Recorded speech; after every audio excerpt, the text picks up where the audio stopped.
Welcome back to the SRP Picks YouTube channel here, as we're going to discuss the Memorial Tournament this week, which takes place once again in Dublin, Ohio at Murfield Village.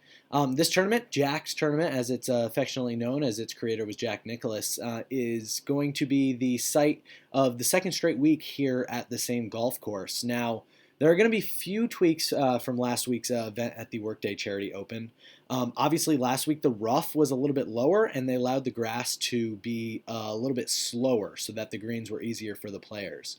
We saw it started getting back to the normal form, and in reality, we saw a lot of players in round 4 do a much better job here that were players that had done well at this event in the past. So maybe the course was getting back to the normal form that we had saw in previous years.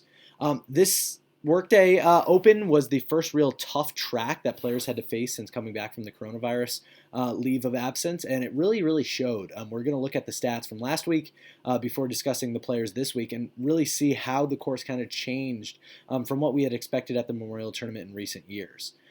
Like I normally say on every one of these videos, please leave a like and subscribe. It really goes a long way pushing along the channel. Please also subscribe to my Twitter page that's going to be linked in down below. It's where I do a lot of my picks from the upcoming week. I plan on posting those early tomorrow morning, or I guess by the time this is posted today. And also, I plan on doing a lot of conversations with other users, talking about what players are going to be good plays for the upcoming week. I have already targeted a few guys lower down the board that I think are going to be great top 20 plays this week. So make sure to give a like and subscribe on the Twitter as well. And then check out the website. Anything that we do on the show here today, you're going to be able to do by yourself on the SRP Picks website. All of the stuff is going to be loaded up by the time this video is posted. So make sure to stop by and give that a review as well. But first and foremost, while you're here, like and subscribe to the YouTube channel. Thanks so much for listening in, and let's get into the Memorial Tournament. So one of the positives of coming back to the same course for the second week in a row is the fact that we get to really revise what sort of stats we were looking at coming into last week. Like I said, some of that is going to be dictated based on the statistics that we saw, but also some of it's going to be based off of the player that we targeted last week that didn't work out. So we're going to find the guys who basically out of our picks last week weren't able to compete well and try to find a trend between them so that we can discover what type of player normally competes well at this course. So starting with the matchup plays, the tournament-long matchup plays turned out not to be very good for us. Henley defeated Armour. It was pretty easy, actually. Armour missed the cut after basically giving up on the last 3 holes of the course. Henley played really well, didn't really have to scramble that much throughout the week, but when he did, he really sunk the 6 to 7 foot putts.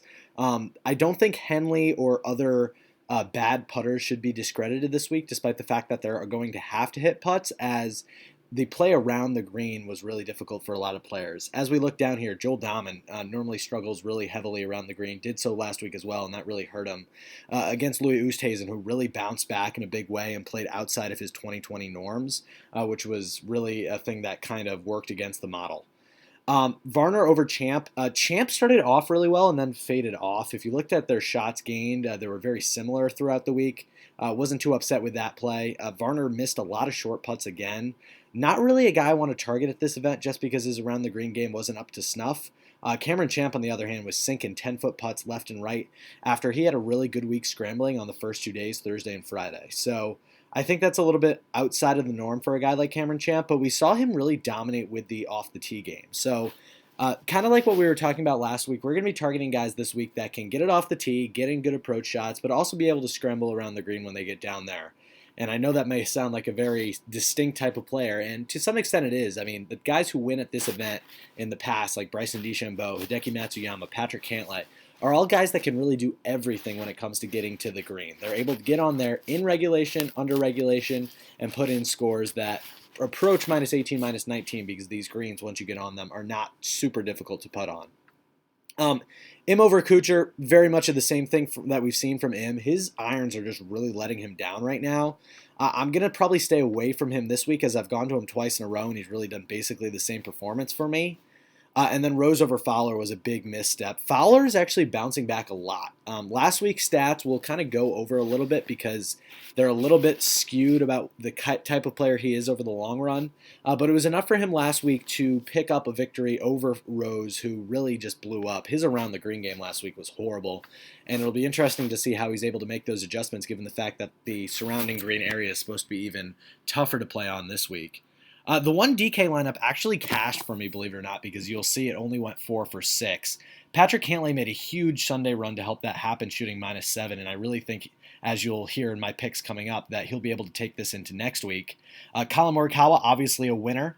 If you haven't been keeping track, that's now, I believe, 5 out of 6 weeks since the PGA Tour has returned that I've had the winner of the PGA Tour event in my DraftKings lineup. So make sure you're starting DK lineups with my guys in them. And even if you're not, might as well place a to-win look at all of the guys in my starting lineup. I don't know who, obviously, but one of them has won 5 of 6 weeks, which is a pretty good stretch of golf for us. Gary Woodland played well again on the weekend, really struggled coming into the weekend, but he started doing a lot more in his chipping game and his putting game. I wouldn't expect that to continue, but it's definitely a positive sign coming into next week. Corey Connors kind of was throughout the week. The around the green and putting, like expected, really hurt him, and after he stopped hitting every green like he did to open the rounds, it became a lot more difficult for him. And then the two guys who missed the cut, Harold Varner and Matthew Neesmith, both had great Thursdays, but the easier hole locations on Friday actually turned out to be tougher for them.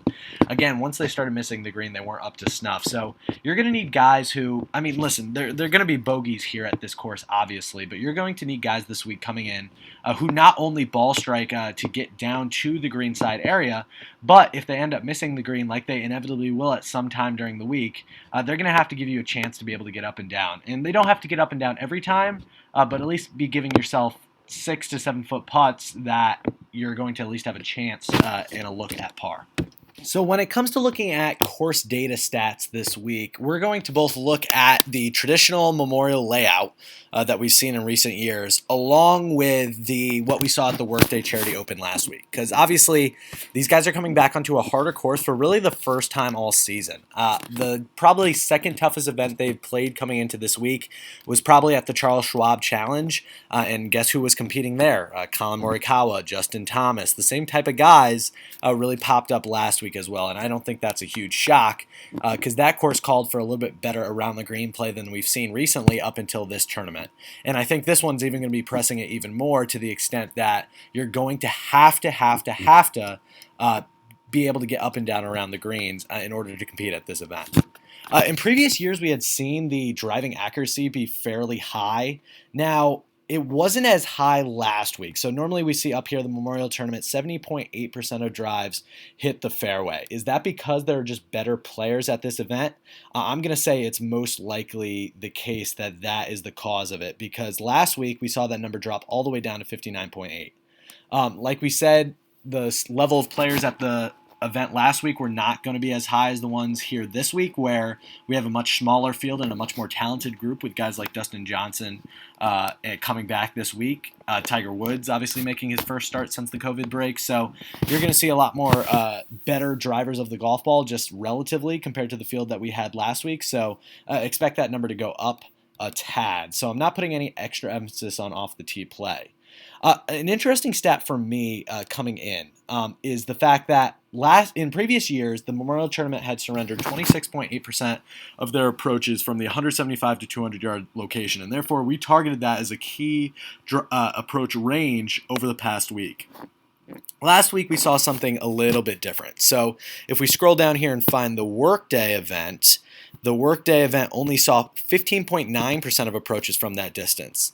And while I think that the numbers off the tee could be a little skewed by the fact we had worse players, I think that worse players would actually drive the number from 175 to 200 up, if anything. So that means seeing that lower might mean that the players are either hitting it longer on average at this point on the PGA Tour. Maybe the fairways played a little thinner last week, and I don't think that's something that's going to change from week to week. So our grander focus is going to be on this range, 150 to 175, where the Workday Charity Open featured a very similar number, 26.9%, from this range. So we saw a lot more guys approaching from this middle range area, and a guy like Justin Thomas, who's really good from 150 to 175 and not so much from 175 to 200, was able to succeed at an event that maybe we thought previously there would be too many long approaches for him to succeed at.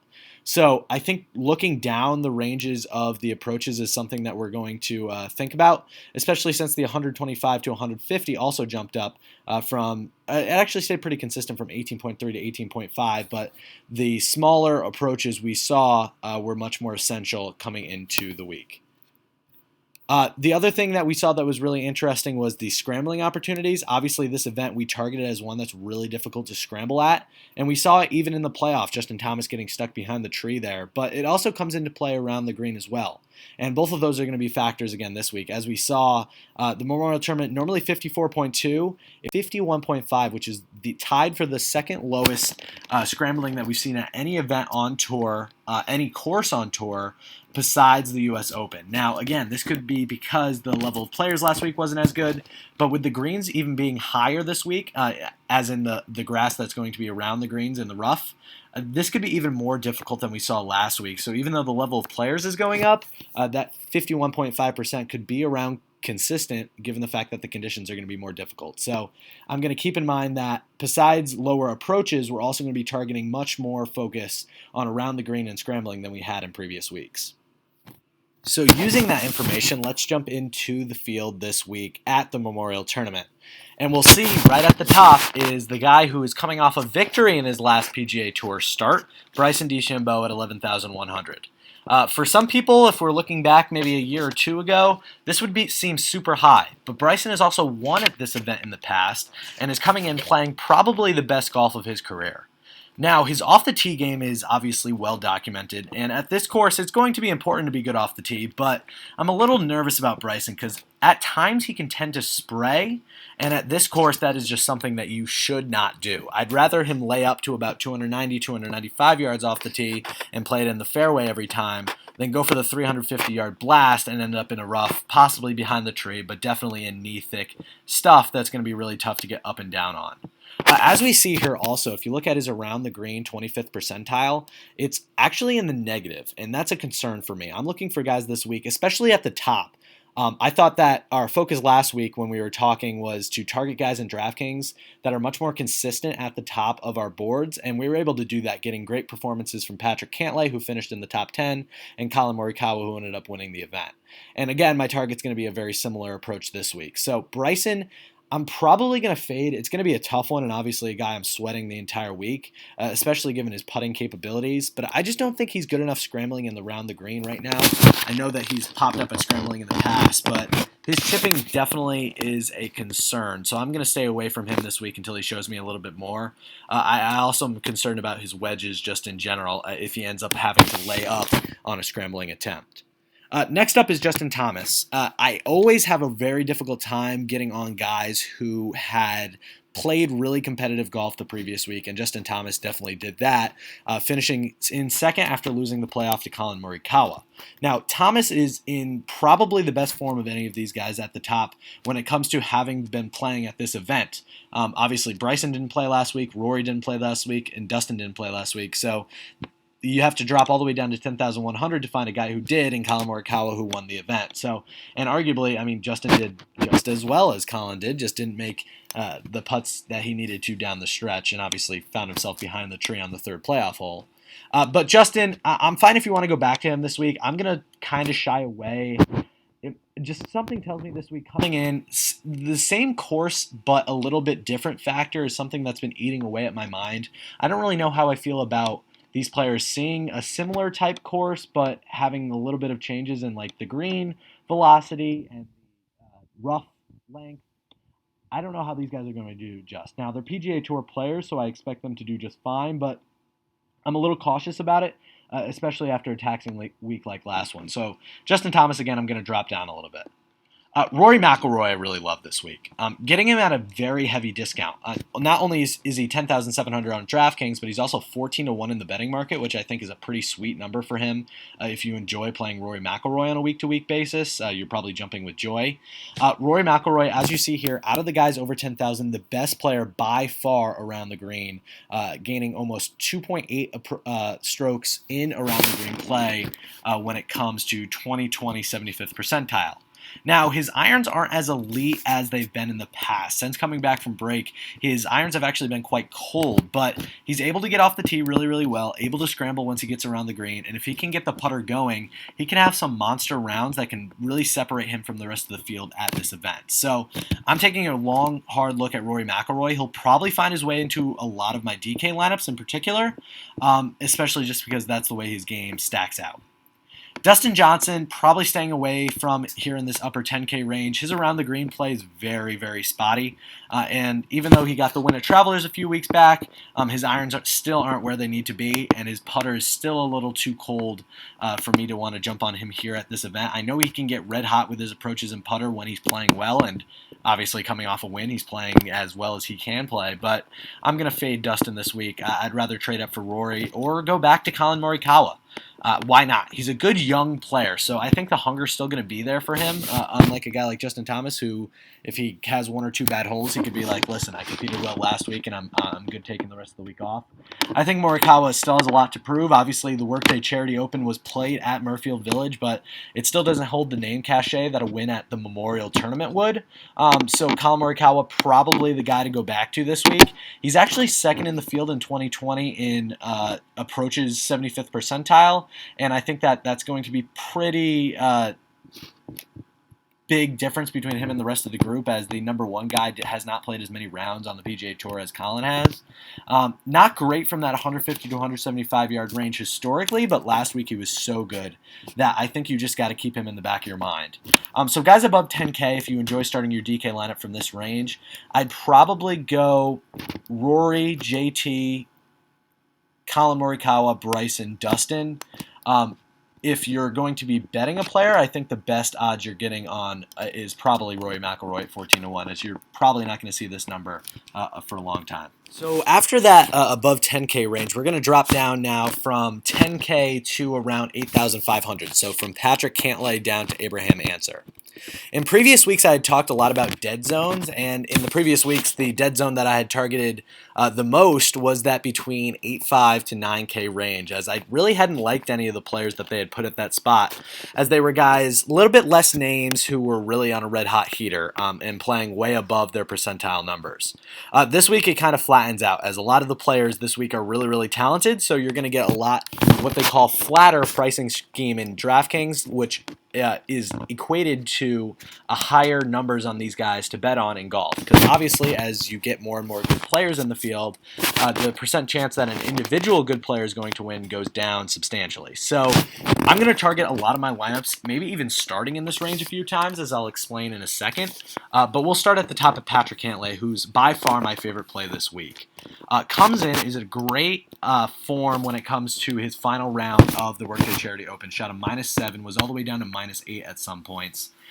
Great off the tee, great approach, great around the green. And that's the type of player we're targeting for this given week, a guy who really has all three facets of those games to get him to the green and be able to set him up for birdie putts and savable par putts. So I'm really targeting Cantlay, obviously a former winner at this event, won it last year, and is coming into great form with both his irons and off the tee play.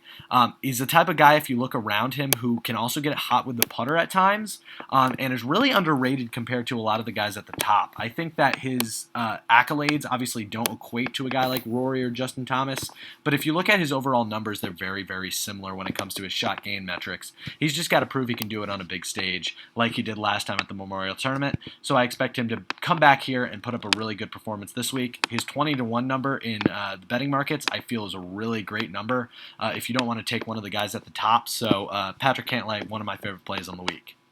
Webb Simpson, it's not really a Webb track this week, and I'm getting a little bit concerned the more and more I read up on him. His off-the-tee game's a little spotty at times, so I'm staying away. Victor Hovland, I just don't know how many more weeks in a row he can do it, and his putter just keeps him really out of the winning of tournaments. Obviously, in DraftKings, he's a pretty solid play once again, but at 9.5, I'd rather trade down to some bigger names below him. Hideki Matsuyama I'll have another taste of this week. Obviously, started off last week's tournament really, really hot and then kind of fell off. His putter kind of died after a really good first 2 rounds, but I think that you're going to have to stomach that when you go with a guy like Hideki. What you're buying into is the fact that he's a former winner at this event. His irons, especially in that 75th percentile that we see here at 5.549, is easily top 10 in the field, and his around the green play is going to be able to keep him in holes and give him shots at par. Now, how many will he sink of those is up for debate, but obviously his scrambling all time is in the top 20 in this field, so I'm okay going back to him this week and hoping that he has a bounce back. I think that his putter will actually probably do better on these greens, which is more than I can say for a lot of the players, as he normally putts better on tougher surfaces, which this week will obviously be more tough than last week when it comes to the greens. So I'm back on Hideki this week. I'm probably going to target both him and Cantlay as former winners in a lot of my DraftKings lineups.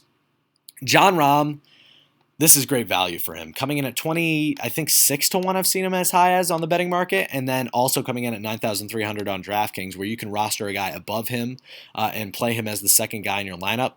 The really bad thing is, despite the fact he also had a really hot Sunday, much like Cantlay, his irons just on a whole have not been as great as we need since coming back from the PGA Tour layoff. Now, I'm willing to buy back in on Rahm. I think his around the green game needs a little bit of work, but I think that his irons and his off-the-tee play can definitely round back into form. Really, his off-the-tee game really hasn't been lost. It's been the irons, very Sung Jae Im-esque, if you will. But he's also able to get a much hotter than Im is with the putter, and I think that's going to come into play this week when you're trying to make par saves if you are missing the greens with your irons. So I'm willing to get back on Rahm as well here. I think Rahm and Matsuyama are both really good plays who need kind of different things to go right for them. Tiger Woods, everyone's going to be on him this week, so I'm going to fade him. His putter hasn't been great in 2020. His off-the-tee game is my main concern, though. He's just so erratic when it comes to hitting driver. And this has kind of quelled a little bit since his return, but still is very much a factor, as we see here. Sub 100 in this field, or sub 80, I'm sorry, this week is the red numbers in this field when it comes to his off-the-tee play in 2020. So I'm going to stay away from Tiger.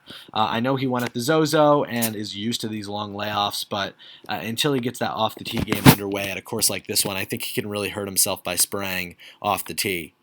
Rose, I'm not a fan of this week. I'm not going to go back to him. He kind of broke my trust last week and leads me to question his around the green play long term.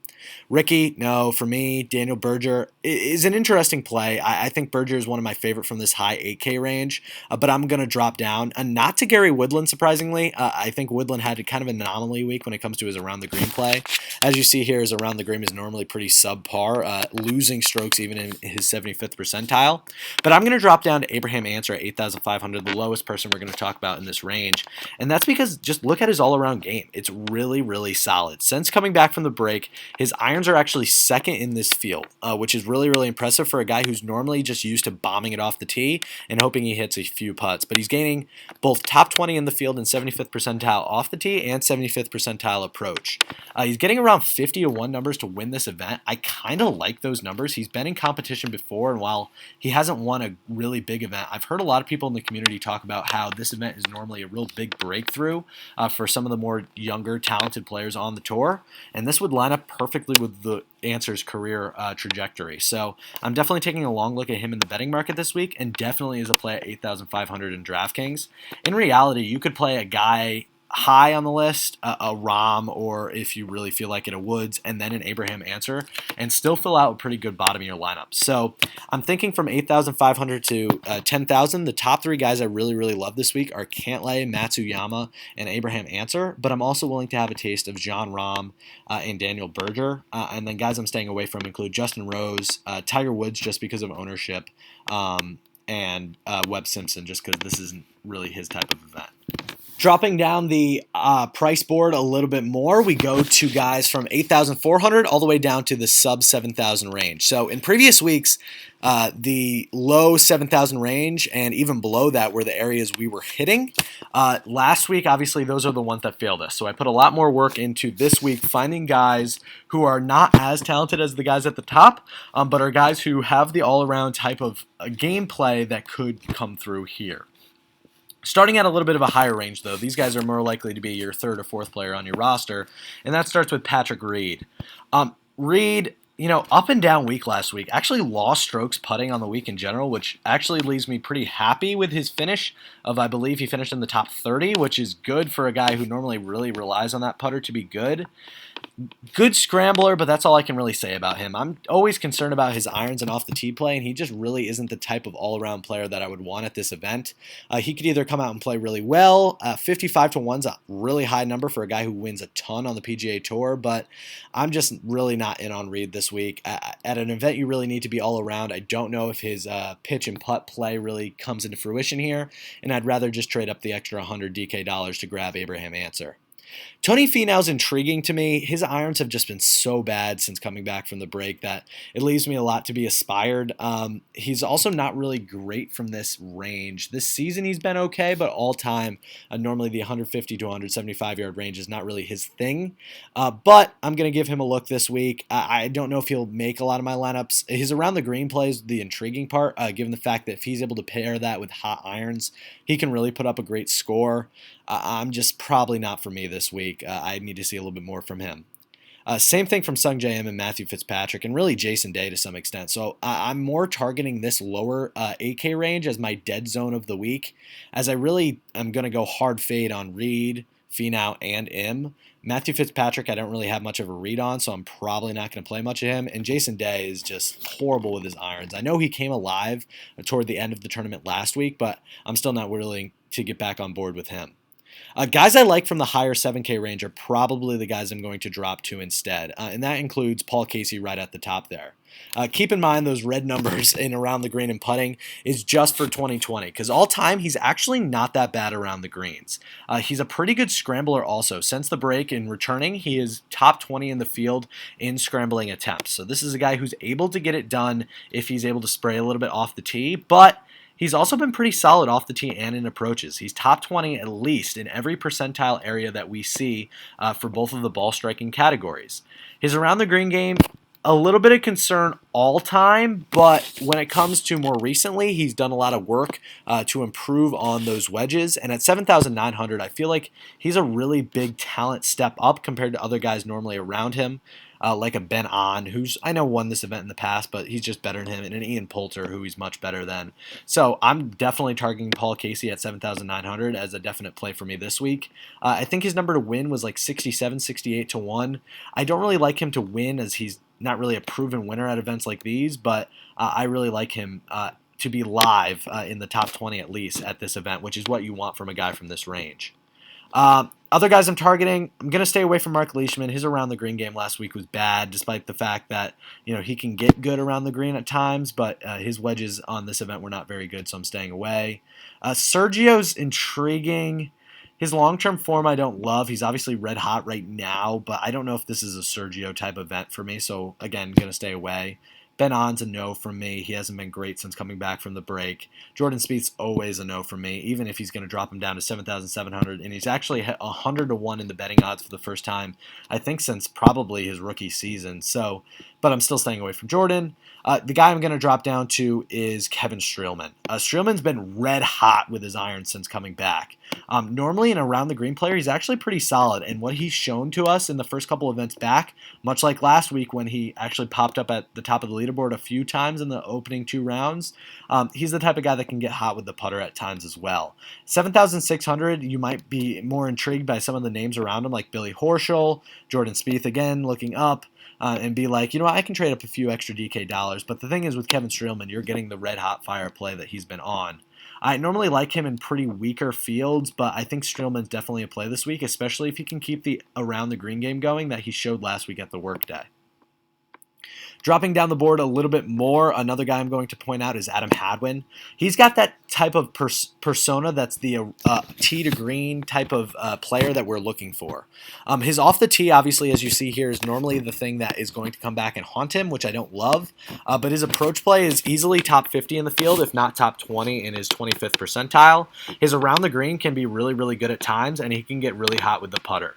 He's also great from the 150 to 175 yard range, so he should have a lot of scoring opportunities this week.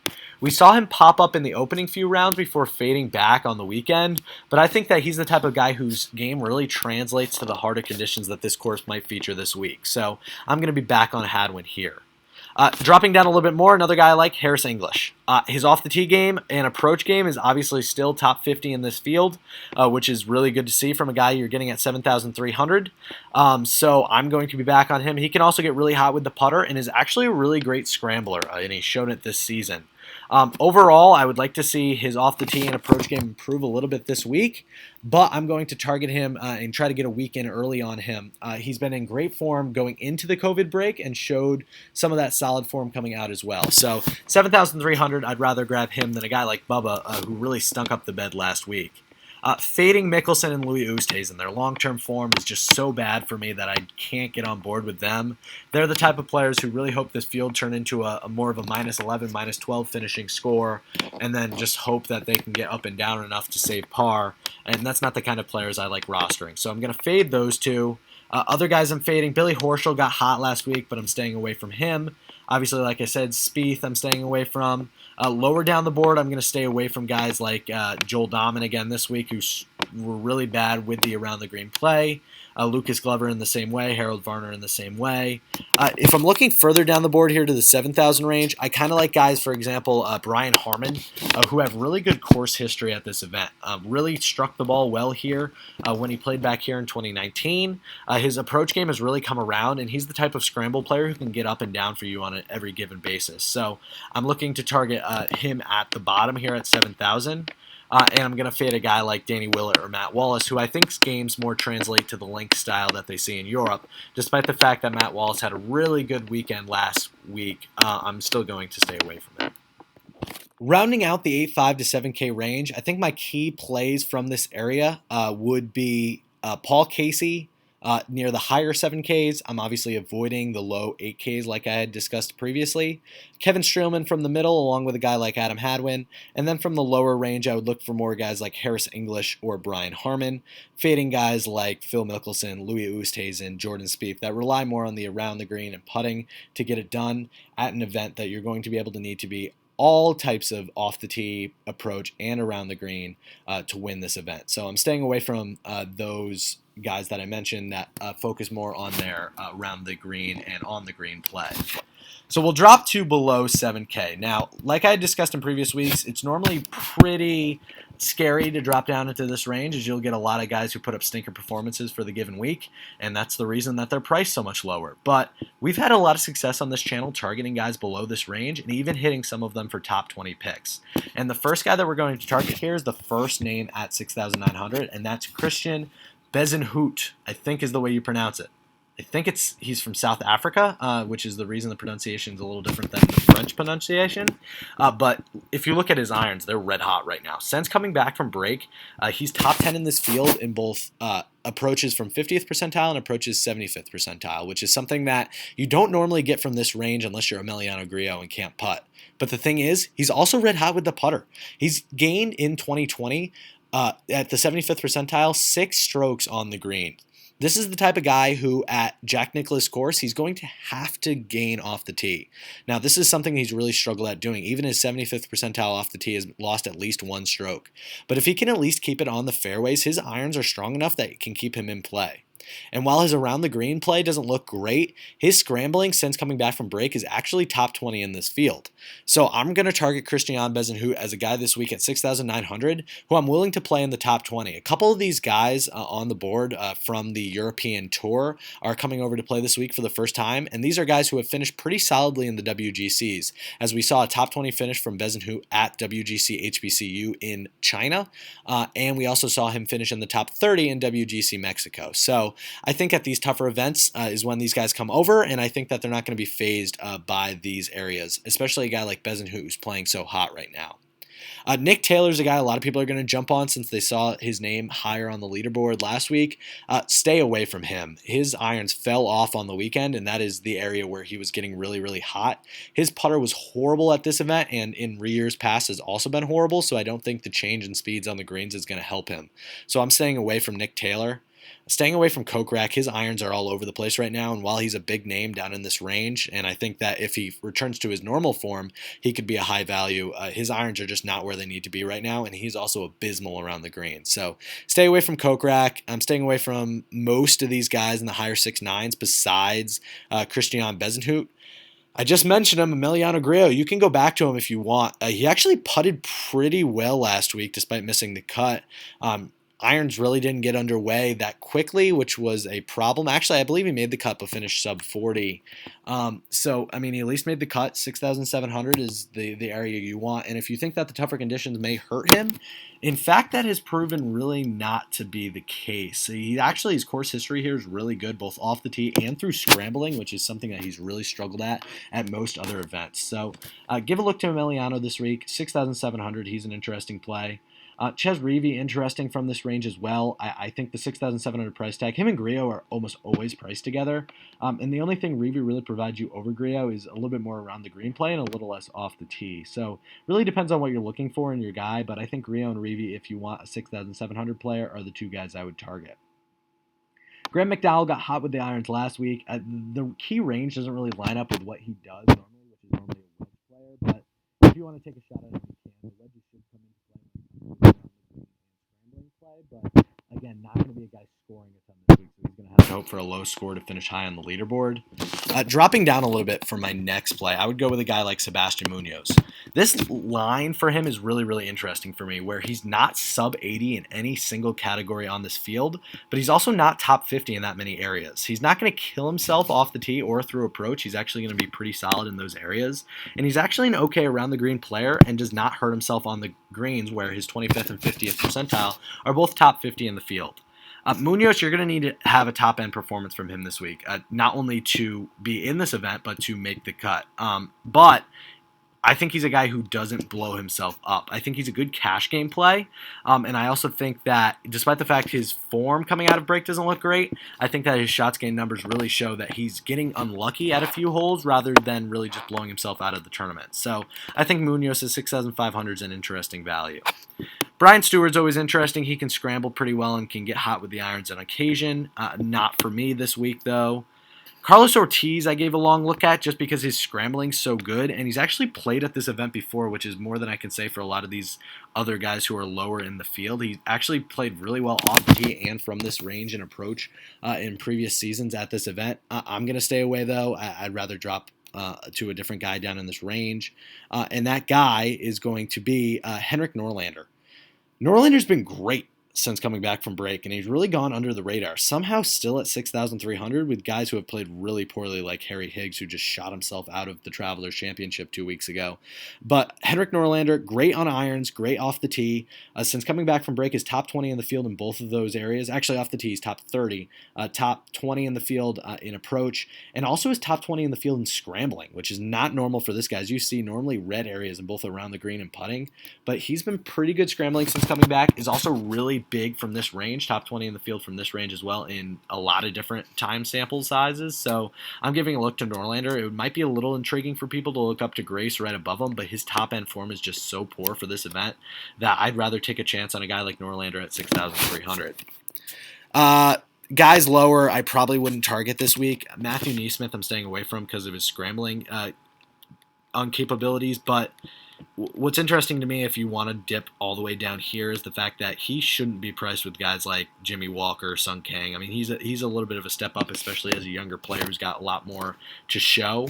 But besides that, down in this range, there's not much to love unless you're banking on a putter like Denny McCarthy. So from the 6K range, plays I would likely throw out. Christian Bezenhout, I'm in love with this week, especially as a top 20 play at 7.5 to 1. I'll talk about him a little bit more in my tweets that come out later tomorrow. Or today. Again, this this is probably released today, Wednesday, so dating the show a little bit, dating when I'm recording it, but that's okay. Other guys I like, Rio, Reedy, I really like at this event. Munoz, I like at this event, and then dropping down the board, I like Henrik Norlander at 6,300.